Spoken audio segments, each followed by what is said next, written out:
Some interesting trends are starting to appear in the market stats over the last couple of months.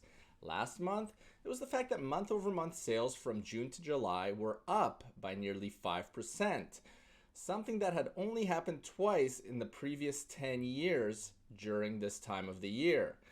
This month, sales volume came in nearly 3% higher than it did a year ago. Yes, I'm cherry picking all the good stats because, of course, all of us realtors are just propaganda machines for the real estate cartel. I get it. And no, it's not all rainbows and butterflies out there by any means. But if you're looking for the good, the bad, and the ugly, well, you've come to the right place.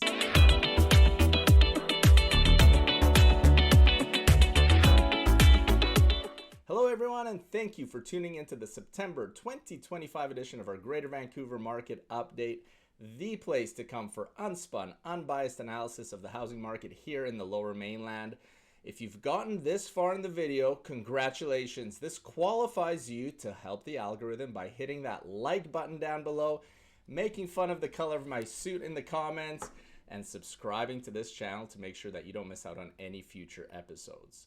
All right, let's get into the stats by looking at the sales figures for last month, which show that there were 1,959 total transactions in Greater Vancouver, a drop-off from July by 14.3%. But as I've mentioned before, August is traditionally a very slow time in the market, and this number is actually not bad at all. Because the real estate market is very seasonal, one of the most valuable ways to get perspective on stats is to look at them on a year-over-year basis. How does this year's number of sales in August compare to last year's number of sales in August? And when you look at it that way, year-over-year sales rose by 2.9%. This is by no means a gangbuster spike, but it does suggest that there is slightly more buyer activity this year than there was last. When it comes to listings, well, they dropped off slightly, down to 16,242, a 5.4% decline from July. Now, the expectation might be for this number to be even lower at this time of the year. Unlike the stat of year-over-year sales rising by nearly 3% being a good sign for the market, the fact that inventory remained this high in August is a bad thing. In fact, current inventory levels are nearly 37% above what we are used to seeing them at this time of the year. And that's the ugly. See what I did there? Good, bad, ugly.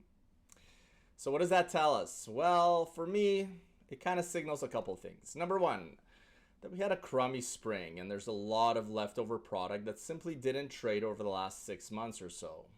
And number two, that there are a lot of people out there that don't care if August is not a great time to be on the market. They simply need to get out or move on, and they're willing to try it in a traditionally slow time of the year. So with the drop in sales outpacing the drop in inventory last month, our months of inventory crept back up again, now sitting at 8.3 MOI. And again, the unofficial threshold for a buyer's market is anything above 6, and 8.3 MOI is now officially the highest level and therefore the softest market since January 2021, right before the world lost its collective mind and real estate went absolutely bonkers during the COVID years.